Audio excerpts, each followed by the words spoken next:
cette Méditerranée qui nous est très chère a une histoire unique à l'échelle internationale, sans renier la contribution des autres régions du monde. La Méditerranée était véritablement la source de ce que nous appelons actuellement la civilisation occidentale.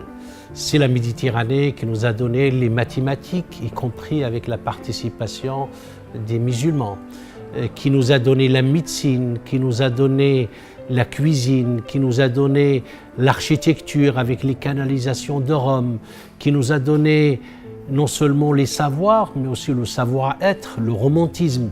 Tout cela vient de cette région du monde qui connaît actuellement des fluctuations, qui connaît des instabilités, qui connaît un certain nombre de défis. Et il s'agit pour un think tank comme le GERM de réfléchir, de réinventer cette Méditerranée et d'être une force de proposition pour que cette Méditerranée puisse trouver sa voie. Elle est emprisonnée entre deux continents qui ne se parlent pas beaucoup, qui s'accusent mutuellement. L'Europe, qui regarde l'Afrique soit comme étant d'anciennes colonies, soit comme étant une source de problèmes, et vous avez l'Afrique qui est un continent qui se développe. Et vous savez que le Maroc, il est dans cette zone qu'on appelle la Méditerranée. Il a la tête en Europe parce que nous avons beaucoup de relations avec l'Europe, mais aussi nous avons nos racines en Afrique et nous avons une politique africaine. Sa Majesté donne une importance extrêmement importante aux deux continents. Et il s'agit de savoir quel rôle pour cette Méditerranée, quel avenir pour cette Méditerranée. Il y a beaucoup de défis qui s'opposent à cette Méditerranée. Problème d'intégration régionale, nous sommes la région du monde la moins intégrée du monde. Bien sûr, une intégration encore moins importante au sud, dans l'Afrique du Nord. Nous sommes vraiment à des échanges qui sont moins de 4%, certains disent même moins de 1%.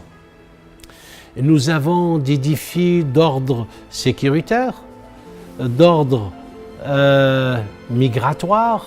Le Maroc a une politique concernant l'immigration et la migration. Mais quand l'Europe essaye de traiter ce sujet, il essaie de le traiter en excluant la partie sud.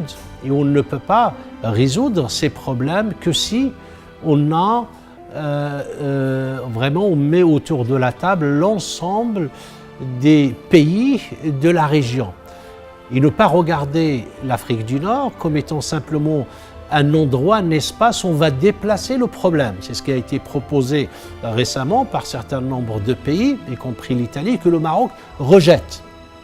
Il faut qu'on soit vraiment partie prenante de la réflexion sur notre région. Et nous avons aussi des défis d'ordre sanitaire.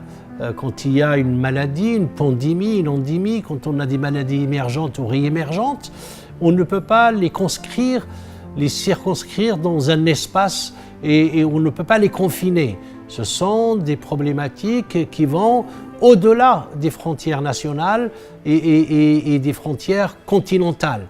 Et donc il faut qu'il y ait une réflexion qui soit menée à l'échelle vraiment de cette Méditerranée qui est la jonction entre deux continents. Et il y a des problématiques de l'eau, la problématique de la pollution, la problématique des ressources de la Méditerranée, de la mer Méditerranée, des ressources halieutiques, de la flore de la Méditerranée qui connaît un certain nombre de problèmes parce qu'il y a un peu plus de 120 000 bateaux qui circulent annuellement dans cet détroit qui subit des stress de différentes sortes. Et je pense que le GERM est là pour vraiment être une force de proposition pour réinventer notre Méditerranée.